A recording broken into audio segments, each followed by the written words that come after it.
prejuízo? Então, vem comigo e segue esse passo a passo para detectar aonde está o problema. Fala, galera! Tudo certo? Eu sou Sandra Bellato, eu sou empresária do ramo de pet shopping e médica veterinária há mais de 23 anos. Vamos conversar hoje sobre prejuízo, como sair desse buraco, como alavancar para a parte do lucro. Vamos descobrir onde está o problema no seu pet shop? Bom, primeiro, você tem clientela?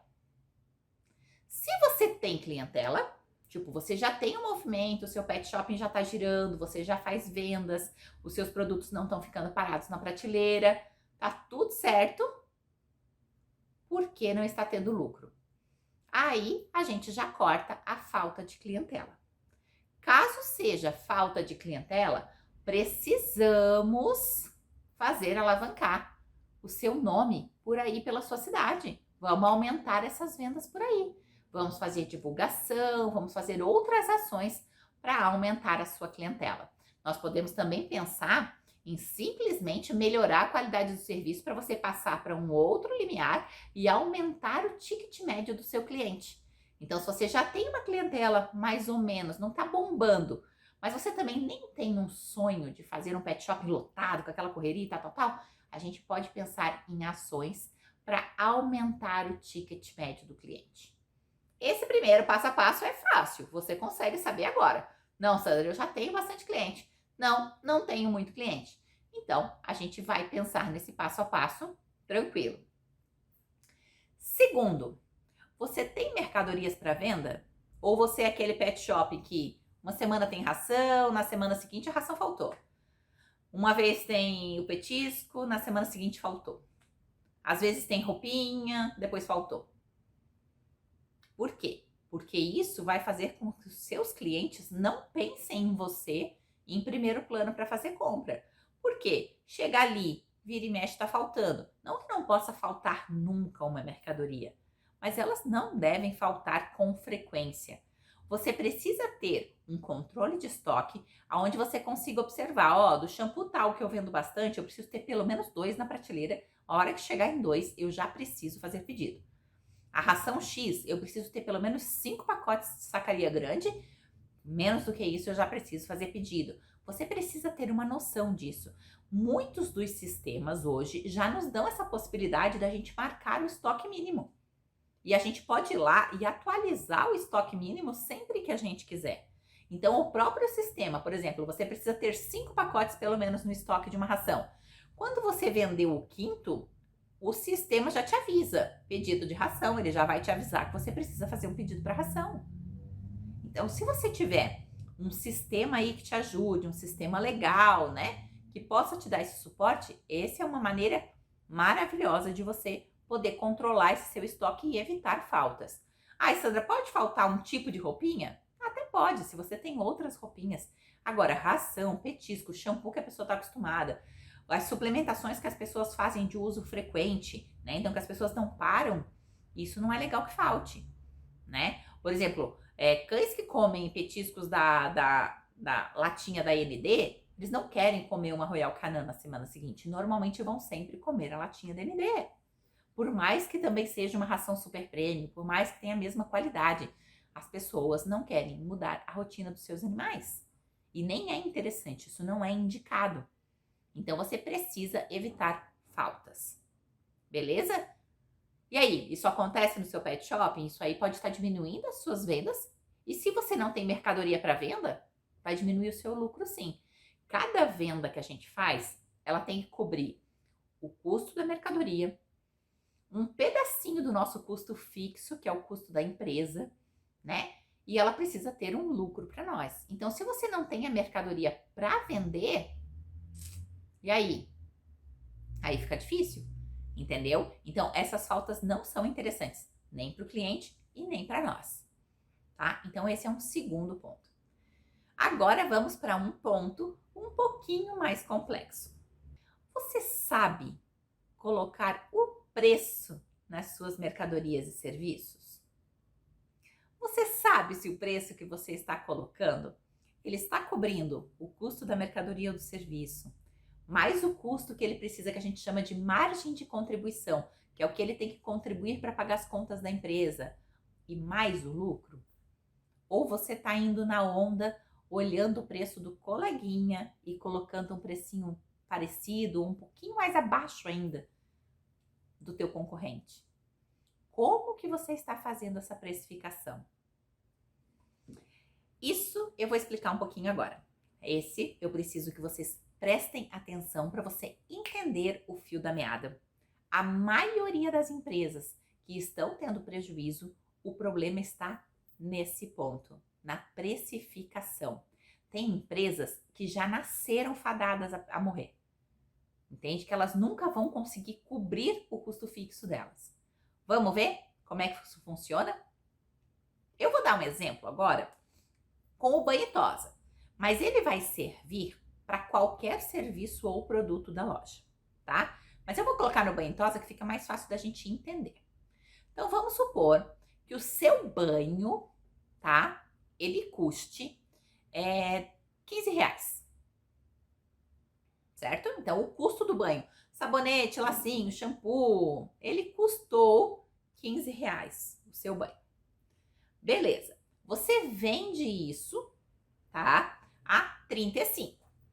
Então significa que a cada banho que você dá e que você cobra, você tem 20 reais para margem de contribuição. Concorda comigo? 20 reais sobrou ali, não sobrou? Então 20 reais é para contribuir com a empresa. Você tem 2 funcionários no banho e tosa, cada um ganha 2.000 reais. 100 banhos é para pagar um funcionário. Mais 100 banhos para pagar o segundo funcionário. Vamos supor que você faz 250 banhos por mês com 2 funcionários. Ou que você faz 300 banhos por mês. Então foi 2.000 aqui, 2.000 para pagar o outro funcionário e te sobrou mais 2.000 para você pagar o restante da contribuição. Aluguel, alvará, contador, luz, água, a faxineira, o cortador da grama, o 13º, as férias, blá, blá, blá, blá. 2.000 reais é o seu custo de empresa ou é mais que isso? Normalmente, uma empresa que tem até 2 funcionários consegue fazer até 500 banhos. Eu estou contando que ele fez 300. Vamos supor que o custo da sua empresa seja de 4.000 reais. Então, vocês precisam fazer 400 banhos no mês. E eu estou colocando que você sabe calcular todos os custos da empresa. Eu vou explicar isso daqui a pouquinho. Mas, por enquanto, é só para você entender. Então, 100 banhos é para pagar o funcionário 1. 200 banhos pagou o funcionário 1 e funcionário 2. 400 banhos pagou o funcionário 1, o funcionário 2 e ainda sobrou mais 4.000 reais. Qual é o custo da sua empresa? Ai, Sandra, o custo da minha empresa é 4.700 reais. Da onde vão sair esses outros 700 reais se você não deu banhos suficientes? E se o seu preço é 35, você não aumentou? Da onde vai sair? Você concorda comigo que, tipo assim, ó, no teu mês entrou 8.000 reais ali, mas o teu custo de empresa é quase 9? Vai dar prejuízo. Ou tem que fazer uma maneira de aumentar o número de banhos, para que ele cubra esse custo da empresa e ainda te dê uma margem de lucro, ou precisa aumentar o teu preço de venda do banho. Em vez de ganhar 20 reais com cada banho, que você ganhe 30. Eu tô falando devagar e calmamente, mas você volte esse vídeo para você entender esse pensamento, tá? A mesma coisa ocorre com a ração. Vamos supor que você paga 20 reais por um pacote de ração e você vende esse pacote a 40. Você tem 20 reais de margem de contribuição. Quantas rações você precisa vender para cobrir o custo da tua empresa? Quando você descobre esse númerozinho, por exemplo, assim, eu preciso ter um faturamento na minha empresa de 45.000 reais para eu conseguir cobrir o meu custo da empresa. Isto se chama ponto de equilíbrio. Então, vamos supor que lá no dia 23 do mês, você vendeu 45 mil. Opa, atingi o meu ponto de equilíbrio, consegui cobrir todas as custas da empresa.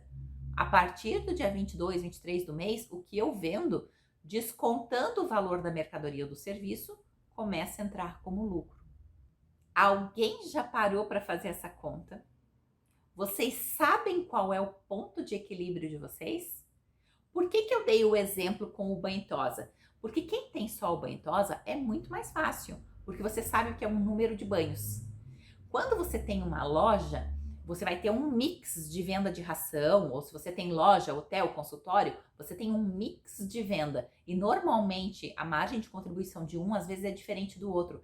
Normalmente, por exemplo, ração a gente não consegue colocar uma margem tão grande, porque a gente não pode sair muito do preço do mercado. Ração normalmente a gente tem uma margem menorzinha. Mas acessórios, como guias, coleiras, roupinhas, a gente consegue ter uma margem um pouquinho maiorzinha.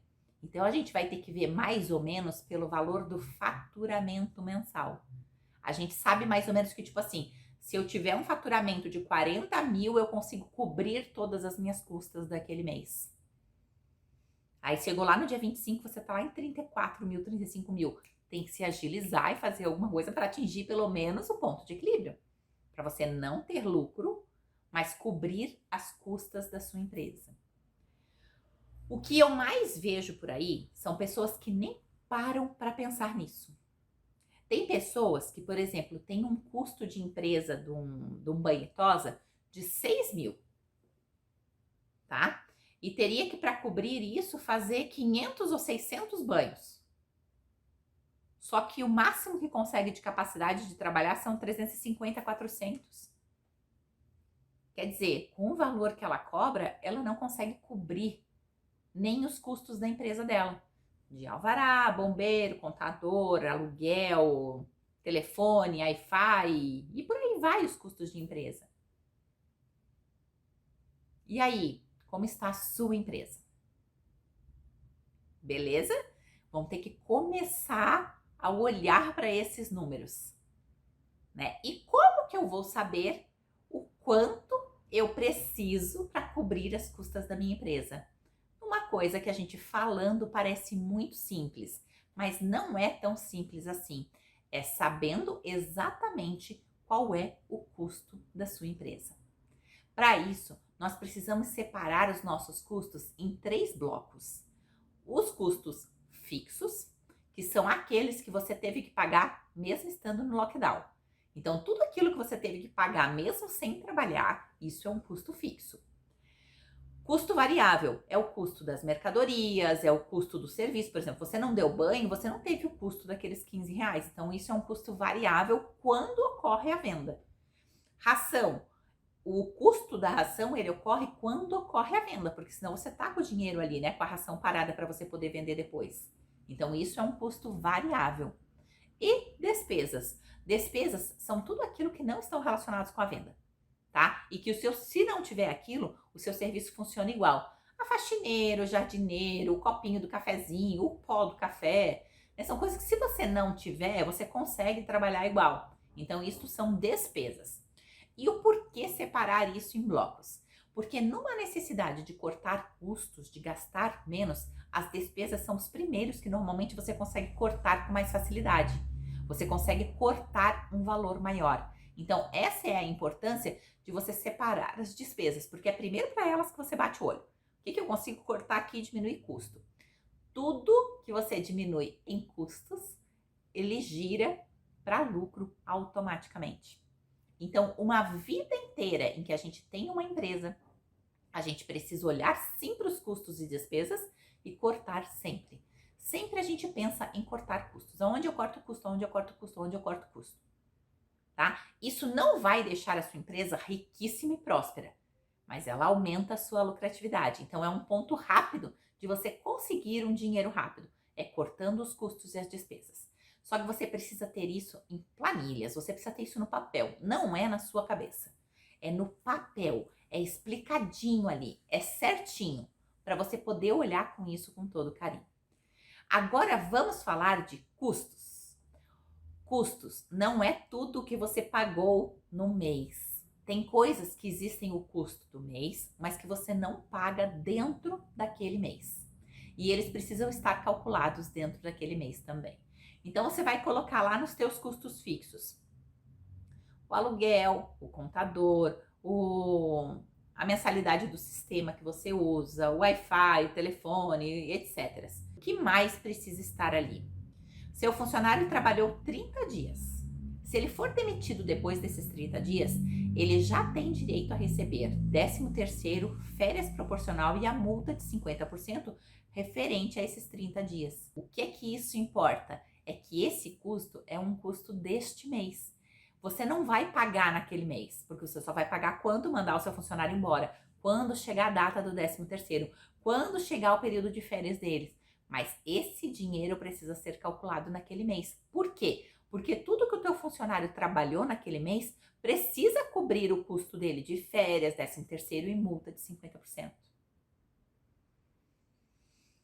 É isso aí. Então, utilizar o fluxo de caixa, que é tudo que você recebeu, menos tudo que você pagou, não é o valor de lucro do mês, porque tem esses custos sazonais. Alvará é outra coisa que normalmente você paga uma vez ao ano, mas ele não é um custo daquele mês, ele é um custo de 12 meses. Então, todo mês você guarda um valor X para o alvará, para que quando chegue na data do pagamento, você já tem aquele valor guardado.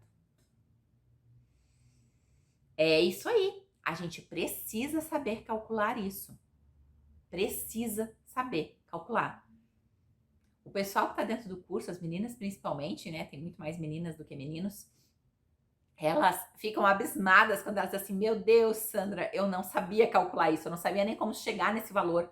Achei que eu ia precisar do contador, ia precisar de um monte de coisa para aprender. Não é simples, né? Para o pessoal do curso, eu até disponibilizo uma planilha que você acaba jogando o valorzinho e ele faz as contas sozinhos. Mas mesmo assim, elas aprendem a fazer as contas para nunca mais serem dependentes de uma planilha ou de alguma coisa. Conhecimento é o que vale ouro.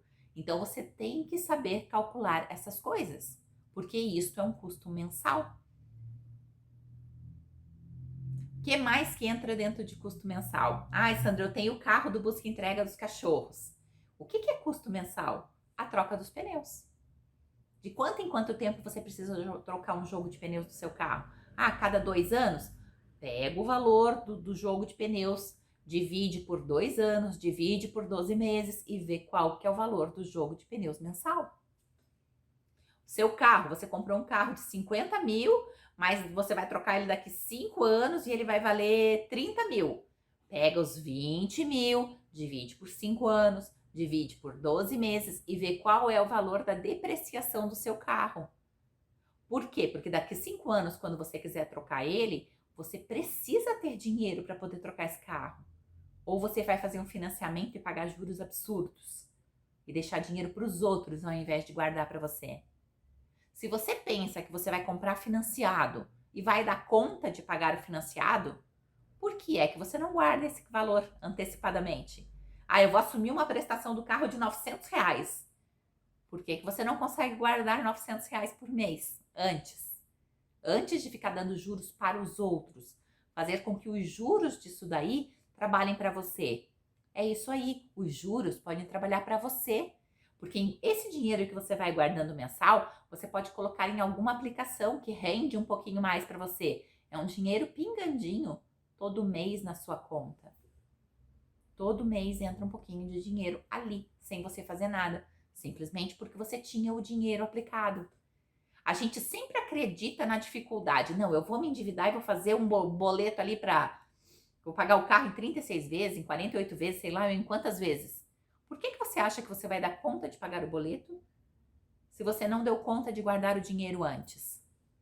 Tudo são decisões, tá? São decisões. Não é que você não possa mais fazer um financiamento para comprar um carro. Pode, são decisões. Eu só acho que em vez de você dar os juros para outra pessoa, eu prefiro recebê-los. Eu prefiro receber esses juros para mim e entrar um dinheiro pingadinho todo mês, ao invés de financiar alguma coisa. Chegou o final do ano, preciso pagar 13º para os funcionários. Meu Deus do céu, esse mês eu não vou poder comer, eu não vou poder fazer nada porque eu tenho que pagar 13º para os funcionários. Cara, em janeiro e fevereiro, tu já sabia que você ia ter que pagar 13º para os funcionários em novembro e dezembro. O problema mesmo é a economia? O problema mesmo é a crise? Qual é o problema? O problema será que não foi você não colocar esse custo como um custo mensal seu lá no comecinho? Por que algumas pessoas pagam o 13º dos funcionários com facilidade? Sem precisar pegar dinheiro em banco, sem usar o capital de giro ou o limite do banco? Gente, quando você pega o limite de um banco para usar, você está pegando juros, dinheirinho seu e fazendo pingar para eles de graça. A gente consegue fazer o contrário. Quando você faz uma aplicação num CDB, num Tesouro Selic, é como se você estivesse emprestando o seu dinheiro para o banco ou para o governo. E eles te pagam os jurinhos de volta. É claro que os juros que eles te pagam é menor do que os juros que eles te cobram se você precisar do dinheiro deles. Mas por que não inverter a posição? Ao invés de ser eu que pego o dinheiro, eu emprestar o dinheiro. Para isso, eu preciso conseguir guardar o dinheiro todo mês. Isso é uma organização financeira. Ai, Sandra, eu tenho sonho de conhecer Paris. Não é o meu, tá? Eu não gosto muito de viagens, eu gosto de viagem aqui pertinho. Até quero conhecer Paris um dia, mas não sei. Não é um sonho que... Mas assim, eu quero conhecer Paris. Quanto custa conhecer Paris? Ah, eu vou precisar, sei lá, vou chutar, 10 mil reais para poder ir para Paris. Eu e meu marido. Vamos para Paris com 10 mil reais. Em que ano eu quero ir para Paris? Ah, eu quero ir no ano que vem. Beleza, 12 meses. Divide 10 mil reais por 12 meses. Ah, não, eu quero ir daqui 3 anos. Divide 10 mil reais por 36 meses. E você guarda aquele pouquinho todo mês. Porque daí quando você for viajar, você não precisa parcelar tudo no cartão de crédito e fazer dívidas para frente e ficar preocupado se isso vai caber dentro do seu orçamento ou não, pagando juros para o cartão de crédito, para a agência que te fez parcelado em 36 vezes. Você pagou juros para todo mundo. Ao invés de você pagar juros, você pode começar a receber. E este é o fator principal que eu conheço que as pessoas têm prejuízos. Porque elas pegam o dinheiro do banco, elas fazem financiamentos e elas não colocam esse custo na planilha de custo. Para quem tem planilha de custo, tá? Porque assim, ó, eu faço auditoria em um monte de pet shopping que eu vou ver, as pessoas nem têm planilha de custos. Tá? Qual é o teu custo fixo e qual é o teu custo variável? Oi, Sandra, do que você tá falando? E aí, como é? Se você não sabe o teu custo, como é que você põe preço nas tuas mercadorias? Vamos supor que o meu custo fixo é de 22 mil reais. Então, tudo que eu vendo, meu movimento todo, eles precisam me dar no mínimo 22 mil reais para eu cobrir minha custa da empresa. Vamos supor que o seu custo seja 30 mil. Nós vendemos mais ou menos as mesmas coisas e na mesma quantidade. O seu preço vai ter que ser maior que o meu. Agora, vamos supor que o seu custo fixo seja 10 mil. Tu não paga aluguel, o contador é teu pai, ele também não te cobra, né? Então, assim, você tem milhões de vantagens em cima do que eu tenho.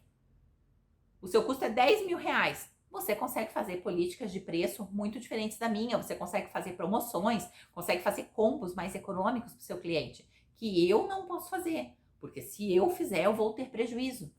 E é por isso que a gente não cola o preço do coleguinha. E essa é a importância de você saber os seus custos. Ai, Sandro, meu custo fixo é 27 mil e eu faturo 35 na minha loja. Tu tá tendo prejuízo. Ou você vai ter que aumentar muito o teu faturamento, aumentar as vendas, ou você vai ter que cortar custos. Quando você corta o custo, é automático. Cortou o custo, o que sobrou daquele dinheiro, ele se reverte em lucro. Quando você pensa em vender mais, lembra que o vender mais tem o custo da mercadoria. Então, assim, eu preciso de mais 10 mil reais para cobrir as minhas custas do mês. Se eu for aumentar minhas vendas, provavelmente eu preciso aumentar a minha venda em 25 mil para eu poder tirar 10 mil de contribuição. Porque tem os custos da mercadoria, tem o custo do serviço, tem os impostos que são descontados dali, taxa de maquininha de cartão, quem pagou no cartão de crédito tem o desconto das taxas ali, e entre outros custos. Então, se você quer aumentar 10 mil do seu lucro ou de margem de contribuição, no aumento de serviço, provavelmente você tem que aumentar 20 ou 25 mil. Enquanto que se você precisa aumentar 10 mil, mas você diminuiu 5 mil já em custos, foi 5 mil que diminuiu dali. Então, ele entra diretamente como dinheiro para você. Essa é a importância da gente aprender a cortar os custos. Não que a gente não tenha que aumentar as vendas, a gente tem que aumentar as vendas a partir do momento em que a nossa precificação está correta. tá? Antes de querer bombar e vender para o mundo inteiro, a gente descobre se trabalhando da maneira que nós estamos conseguindo ter lucro. Tem gente que precifica tão errado que, por exemplo, resolve vender um pacote de ração por R$70, sendo que o custo, somando o custo da ração mais o custo de contribuição daquilo, seria R$77. Cada pacote que ele vende por R$70, ele tem um prejuízo de 7 no bolso. E às vezes assim, ele tá tendo lucro no Banho-Tosa, mas muito prejuízo na loja. O dinheiro que sobra do Banho-Tosa acaba entupindo as compras da loja. Ele diz, meu Deus, mas pra onde é que tá indo o dinheiro? Eu tô trabalhando tanto, eu tô fazendo tanto e não sobra o dinheiro. Às vezes tem algum local do seu pet shopping que tá te trazendo prejuízo porque você precificou errado. Na precificação precisa ter todos esses custos sazonais que eu falei. O seguro do carro, a documentação do carro, os pneus do carro, 13º dos funcionários, férias dos funcionários, a multa de 50% para mandar ele embora. A multa de 50% quando você vai mandar embora, independente de quanto tempo essa pessoa trabalhou contigo, ele vai receber a multa. Então, se ele ficou 2 meses, tem a multa, 5 meses tem a multa. Então, assim, a multa é um custo mensal. Você já tem que guardar aquele pouquinho da multa. Porque assim, ó, eu me apavoro quando eu chego para conversar, né, para fazer uma consultoria no pet. Meu Deus, nossa, daquele funcionário, aquele outro, aqueles 2 ali eu tinha que mandar embora. Mas agora não dá. Eu não tenho dinheiro para mandar eles embora, porque mandar o funcionário embora é caro. Caro mais ou menos. Porque você já sabe quais são as regras desde o começo do joguinho. Quando você contrata um funcionário, você já sabe quais são as custas para mandar ele embora. E quando você contrata um funcionário, você tem que contratar devagar.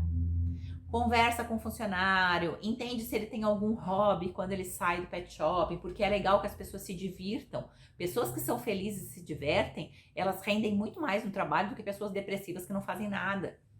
Então conheça a pessoa, veja se os valores e os princípios daquela pessoa são os mesmos dos seus. Por exemplo, eu tenho um valor muito forte de família. Tudo que me tira da minha família é uma coisa que me incomoda muito. Então, se eu tiver um funcionário que atrasa muito, que vai atrasar o meu horário de almoço, eu não consigo buscar os meus filhos na escola, que vai atrasar o horário de eu ir para casa para eu poder fazer a janta dos meus filhos, o meu valor família é muito grande. Talvez para essa pessoa ela nem entenda por que eu me incomodo de não chegar em casa no horário do almoço correto. Porque os meus filhos não são mais crianças, eles já são adolescentes. É que o meu valor família é alto, talvez o dele não. E não tem certo e nem errado. São só valores diferentes. Talvez para mim o valor pontualidade não seja tão importante quanto o de outra pessoa. Chegar exatamente naquele horário, pontualmente, eu marquei às 3, tem que ser 3 horas, não pode ser 3:01.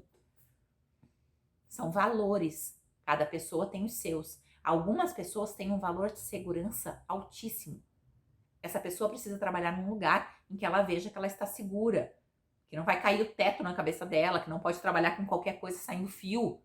Eu não trabalho num lugar, para mim, segurança também é um valor muito importante. Mas tem pessoas que não. Por exemplo, um valor segurança, eu vou tirar de dentro do pet shop para vocês terem noção. Quem não tem um valor de segurança muito alto, diz assim, vamos viajar para tal lugar? A gente pega a carona dali até aqui, depois a gente pega um carro que dá para ir para outro lugar. Eu fui uma pessoa que nunca peguei carona na vida. Porque se você me dissesse assim, vamos fazer um passeio que a gente vai pegar carona, meu Deus, onde está o meu valor de segurança? Não foi cumprido, eu não consigo me divertir numa situação dessa. E tem milhões de pessoas que fazem isso e se divertem muito, muito, e tá tudo certo. São só valores e princípios diferentes. Então, quando você vai contratar uma pessoa, você tem que conversar com ela. O legal é você começar a olhar para dentro de você. Quais são os seus valores? Sabe qual outro valor em mim é muito forte? É o valor da mentira. Gente, por mim você pode chegar atrasado, não é uma coisa que me incomoda tanto. O valor pontualidade não é o meu valor the best, mas o valor mentira é. E isso pode ser com qualquer pessoa. Por exemplo, um funcionário meu, ele quer sair, quer levar a mãe no médico, ou quer ir fazer uma compra porque vai ter um aniversário e não vai ter tempo de comprar depois. Chega pra mim e fala, Sandra, eu preciso ir sair, eu preciso ir lá no centro, eu preciso comprar um presente pro fulano de tal. É uma coisa grave? Não, mas me fala isso. Você pode ir. Eu dou conta, dá pra eu ficar aqui. Quanto tempo mais você demora? 2 horas? Não, beleza, vai que a gente dá conta, tá tranquilo, tá tudo certo. Mas não me chegue com um atestado falso. Não me diga assim, Sandra, eu cheguei atrasado porque o ônibus atrasou, porque furou o pneu, porque morreu não sei quem, sendo que chegou atrasado porque o despertador não tocou. Sandra, eu cheguei desatrasado, meu despertador não tocou. Eu levantei super rápido e vim o mais rápido que eu pude. tá tudo certo. Só não me mente, entendeu? Porque é uma coisa que me tira do sério. Cliente, não, ele não come nada, ele só come ração. Aí você coloca lá o cachorrinho na máquina, ele vomita arroz, milho, carne. Por que me mentir? Me fala o que tá fazendo que eu consigo te ajudar melhor se você me falar a verdade. Só que isso é um valor meu. Então, assim, tem certas coisas que você vai começar a notar. O que eu me irrito muito? O que eu me irrito, às vezes, com outra pessoa, né? Que me incomoda muito. Esses são os seus valores. Comece a observar se os seus colaboradores e as pessoas que você está contratando têm esse mesmo valor que você. Vai ser muito mais fácil vocês se entenderem se tiverem valores similares. Então, para contratar, a gente faz 1, 2 entrevistas, a gente conversa com a pessoa, né? A gente dá atenção para ela, faz o período de experiência.